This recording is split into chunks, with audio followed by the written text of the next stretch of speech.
नमस्कार, मैं हूं आपके संग नित्यम मंत्र यंत्र तंत्र वास्तु के विशेष कार्यक्रम के साथ। कार्तिक पूर्णिमा की शुरुआत इस बार 18 नवंबर को होगी और इसकी समाप्ति होगी 19 नवंबर को। कार्तिक पूर्णिमा में 3 चीज का बहुत ज्यादा महत्व होता है। पहला है व्रत पूजन, दूसरा है स्नान और तीसरा है दान।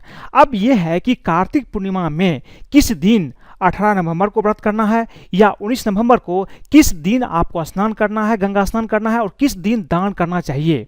अगर ये कन्फ्यूजन आपके मन में है तो हमारे साथ बने रहिए। हम आपको बताएंगे कार्तिक पूर्णिमा कब है, 18 या 19 नवंबर को, व्रत का, दान का सही समय क्या है और किस दिन आपको गंगा स्नान करना चाहिए। लेकिन इसके पहले अगर आप हमारे चैनल को सब्सक्राइब नहीं किए तो कृपया से सब्सक्राइब करें तथा बेल बटन को भी दबाएं ताकि नए वीडियो का नोटिफिकेशन आपको तुरंत मिल जाए। हिंदू धर्म में पूर्णिमा का व्रत महत्वपूर्ण स्थान रखता है। प्रत्येक वर्ष 12 पूर्णिमाएं होती है। जब अधिक मास या मलमास आता है तब इनकी संख्या बढ़कर 13 हो जाती है। कार्तिक पूर्णिमा को त्रिपुरी पूर्णिमा या गंगा स्नान के नाम से भी जाना जाता है। ऐसी मान्यता है कि इस दिन कृतिका में शिव शंकर के दर्शन करने से 7 जन्म तक व्यक्ति ज्ञानी और धर्मान होता है। इस दिन चंद्र जब आकाश में उदित हो रहा हो उस समय शिवा, संभूति, संतति, प्रीति, अनसुया और क्षमा, इन 6 कृतिकाओं का पूजन करने से भगवान शिव अति प्रसन्न होते हैं। कार्तिक पूर्णिमा में 3 चीज बहुत ही ज्यादा महत्वपूर्ण होता है। पहला है स्नान, गंगा स्नान या तालाब स्नान या कुंड स्नान। दूसरा होता है दान और तीसरा होता है पूजन और व्रत। लेकिन जो महत्वपूर्ण बात यह है कि इस बार कार्तिक पूर्णिमा का व्रत किस दिन रखना चाहिए और किस दिन स्नान और दान करना चाहिए, ये जानना आपके लिए काफी महत्वपूर्ण है। इस बार पूर्णिमा तिथि की प्रारंभ हो रही है 18 नवंबर को रात में 12:02 से आरंभ हो जाएगी और पूर्णिमा तिथि की समाप्ति होगी 19 नवंबर को 2:29 पर। अब यह है कि किस दिन आपको व्रत रखना चाहिए। चूंकि पूर्णिमा की शुरुआत 18 नवंबर को हो रहा है, इसलिए व्रत और रात्रि में लक्ष्मी और चंद्र पूजन आपको 18 नवंबर को ही करना चाहिए, जबकि गंगा स्नान और दान 19 नवंबर को किया जाना चाहिए। पूर्णिमा के व्रत के नियम का पालन आपको 18 और 19 नवंबर दोनों को करना है। फिर से मैं आपको बता दूं कि अगर आप व्रत करना चाहते हैं और रात में लक्ष्मी पूजन करना चाहते हैं तो आप 18 नवंबर को ही करें और लक्ष्मी पूजन आपको रात में 12 बजे के बाद ही करना है। अगर आप स्नान करना चाहते हैं, गंगा स्नान, दान करना चाहते हैं तो इसके लिए सबसे ज़्यादा उपयुक्त समय होगा 19 नवंबर को। इस दिन आप गंगा स्नान करें सुबह में ब्रह्म मुहूर्त में और आप दान करें, यही आपके लिए अच्छा होगा। पुराणों में वर्णन है कि इस दिन भगवान शिव ने त्रिपुरासुर नामक राक्षस का वध किया था। उसके वध की खुशी में देवताओं ने इसी दिन दीपावली मनाई थी, जिसे हम देव दीपावली भी कहते हैं। कार्तिक पूर्णिमा पर दीपदान की परंपरा भी है। मान्यता है कि कार्तिक पूर्णिमा के दिन पवित्र नदियों में स्नान करने से पुण्य प्राप्त होता है। शुभ और मांगलिक कार्यों की शुरुआत के लिए भी कार्तिक पूर्णिमा का दिन काफी और बेहद अच्छा माना जाता है।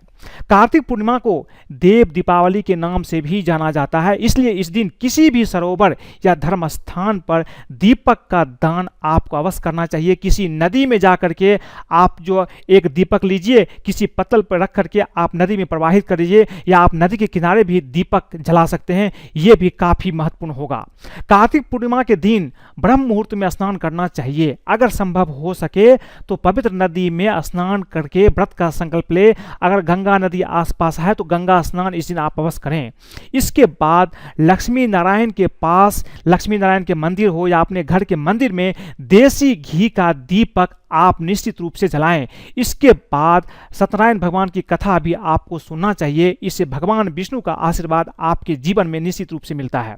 भगवान विष्णु को इस दिन खीर का भोग लगाना चाहिए। इस दिन शाम को लक्ष्मी नारायण की आरती करके तुलसी जी के पास घी का दीपक आपको अवश्य लगाना चाहिए। कार्तिक पूर्णिमा के दिन घर में भी दीपक जलाना चाहिए। इस दिन हो सके तो गरीबों को दान दें और भूखों को भोजन अवश्य कराएं, इससे अत्यंत पुण्य की प्राप्ति होती है। मान्यता है कि इस दिन मां तुलसी का पृथ्वी पर आगमन हुआ था, इसलिए इस दिन भगवान विष्णु को तुलसी अर्पित करने से अन्य दिनों की अपेक्षा अधिक पुण्य की प्राप्ति होती है। कार्तिक पूर्णिमा के दिन घर के दरवाजे पर आम के पत्ते का तोरण जरूर लगाएं। इस दिन शिवलिंग पर गंगा जल, शहद और कच्चा दूध मिलाकर चढ़ाने से भोलेनाथ अति प्रसन्न होते हैं। इस दिन संध्या के समय जल में दीप दान अवश्य ही करना चाहिए। जैसा कि मैंने आपको पहले बताया है कि अगर आपके पास कोई सरोवर है, कोई नदी है, तालाब है, तो आप जाइए नदी, सरोवर, तालाब के आसपास आप दीपक अवश्य जलाइए, दीप दान इस दिन अवश्य कीजिए। ऐसा करने से मां लक्ष्मी प्रसन्न होती है और घर में बरकत भी होती है। कार्तिक पूर्णिमा के दिन तुलसी, जल, मुख द्वार और पूजा घर में दीपक जलाने से पितृ भी अति प्रसन्न होते हैं, पितरों की प्रसन्नता भी प्राप्त होती है। इस दिन लाल कपड़े में कौड़ी, गोमती, चक्र और एक सिक्का लपेट करके तिजोरी में रख दें। इससे धन संपत्ति बढ़ती है और परिवार में सद्भाव भी बना रहता है। कार्तिक पूर्णिमा के दिन आपको कुछ चीज़ अवश्य करना चाहिए। ये चीज़ आप करना मत भूलिए, ये बहुत ही ज़्यादा महत्वपूर्ण है। पहला चीज़ है, कार्तिक पूर्णिमा के दिन शिवलिंग पर कच्चा दूध, शहद और गंगा जल अर्पित करने से भगवान शिव प्रसन्न होकर आपकी हर कामना पूर्ण करते हैं। कार्तिक पूर्णिमा की रात देव दिवाली मनाई जाती है, इसलिए आज की रात घर के सभी कोनों में दीपक अवश्य जलाएं। सभी देवी देवताओं की आशीर्वाद आपको प्राप्त होगी। कार्तिक पूर्णिमा के दिन तुलसी के पौधे के पास घी का आप दीपक अवश्य जलाएं। इससे मां लक्ष्मी प्रसन्न होकर सुख और सौभाग्य आपको प्रदान करती है। कार्तिक पूर्णिमा के दिन भगवान विष्णु को तुलसी पत्र की माला अर्पित करने से आपकी सभी मनोकामनाएं पूरी हो जाती है। कार्तिक पूर्णिमा के दिन दूध, केला, खजूर, नारियल एवं अमृत फलों का दान करने से कार्यों में सफलता की प्राप्ति होती है। कार्य में अगर कोई रुकावट आ रही है तो आपको निश्चित रूप से उसमें सफलता अवश्य रूप से प्राप्त होती है। इस दिन आपको किसी के साथ वाद विवाद नहीं करना चाहिए। इतना ही नहीं, किसी के लिए अपशब्द भी ना बोलें। पूर्णिमा के दिन तामसिक भोजन, मांस, मदिरा का सेवन आप ना करें। इस दिन किसी भी जरूरतमंद की आप मदद अवश्य करें, किसी का अपमान न करें। इन चीज़ों को ध्यान में रख करके अगर आप कार्तिक पूर्णिमा का व्रत करते हैं तो आपके जीवन में धन की प्राप्ति निश्चित रूप से होती है।